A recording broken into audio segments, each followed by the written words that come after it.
Excellencies, members of the diplomatic corps, ministers, ladies and gentlemen. ክቡራት እና ክቡራን ለአፍሪካ ህብረት According to the Ethiopian calendar, September 11th, 2007 marked the beginning of the third millennium. The nearly 8-year difference as compared to the Gregorian calendar comes from the fact that the calendar begins not with Christ's birth, but with the moment of his incarnation, counting from the day of the Annunciation.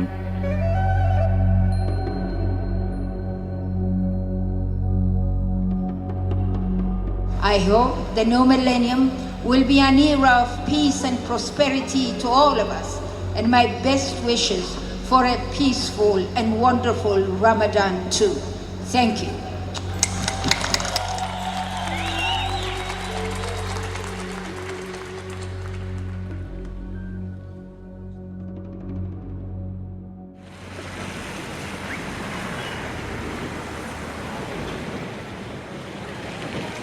Ethiopia, as its inhabitants claim with pride, was for centuries an island of Christianity in a sea of non-believers.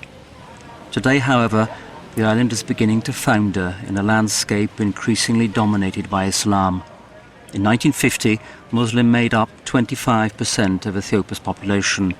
By 1997, the proportion had risen to 35%, whilst today, according to various sources, the number stands at 40 or even exceeds 50%. Irrespective, everyone agrees that Islam is the country's fastest-growing religion.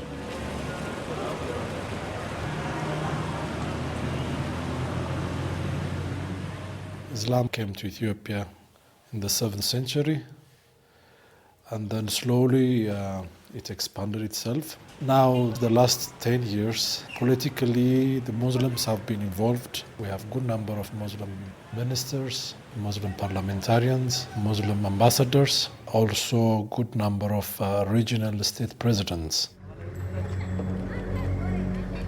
When you go from Jima to Addis, you see how many new mosques along the roadside. And when you come from the other side, from Awassa to Addis, or when you come from the north to Addis, they all say the same thing. You see how many mosques.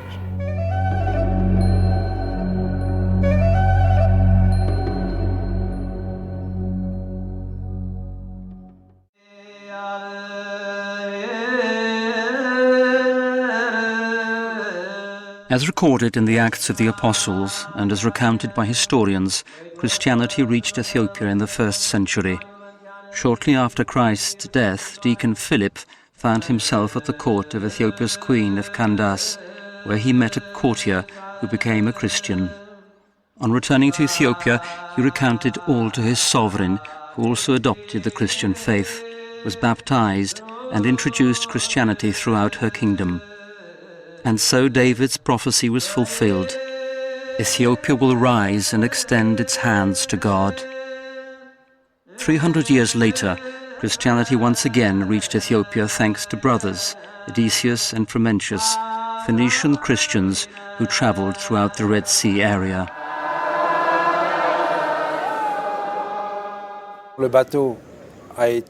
Pirates seized their ship. They were sold to the royal court, where they served the future king as teachers, who gave them their liberty once they achieved adulthood. They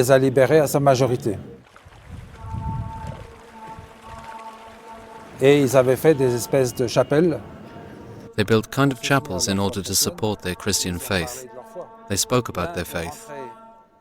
One of them returned to the Middle East, the other set to the Patriarchate of Alexandria, where he met the famous Saint Athanasius, to whom he recounted what was going on in Ethiopia.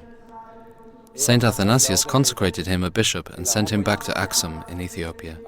He was ordained around 328, and that is how the church was born here.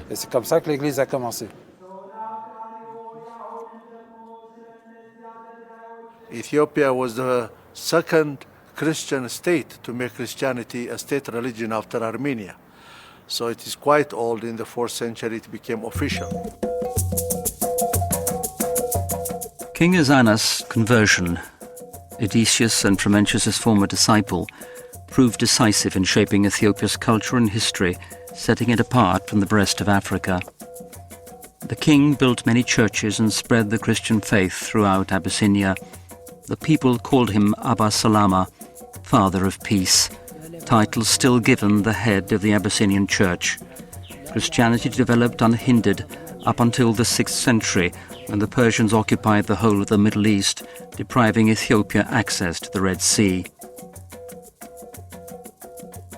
The next century saw the Prophet Mohammad instruct his followers to seek safe refuge in northern Ethiopia, at that time known as Abyssinia, where they would find a king who does not wrong anyone. And so Muhammad's followers, including his son-in-law, finally reached Ethiopia in 615. The Prophet instructed his followers who had come there to respect and protect the country.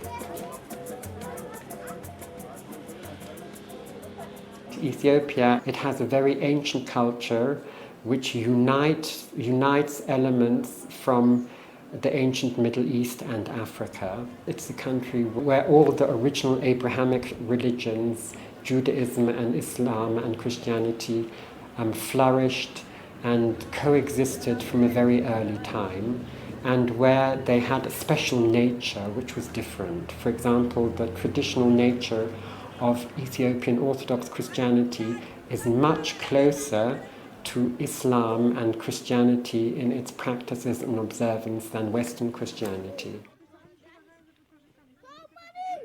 Ethiopian Christianity believes accommodating, hosting a stranger is part of our tradition and part of our teaching. So that is how Muslims were also accepted in Ethiopia. And Muhammad, even at that time, he said to all Muslim nations, Ethiopia is the only country that opened her door to host us, so don't persecute Ethiopians.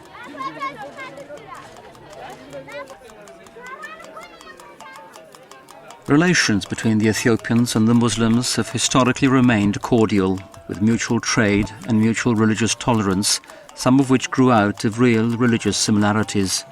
However, in subsequent centuries, the Muslim population has grown in number, becoming increasingly wealthy and influential.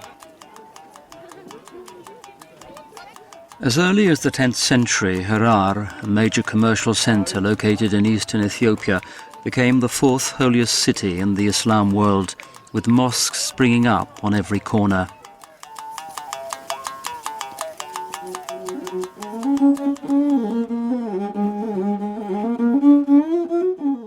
For Ethiopia's Christians, this was a time of trying to maintain their national and religious identity. In the 12th century, King Lalibela began building Ethiopia's new capital city in a remote and mountainous area of the country, thereby assuring him and his subjects' safety. Named after him, the complex of 12 churches hewn out of solid rock survives to this day, a masterpiece of church architecture, evidence of Christianity's latter-day strength.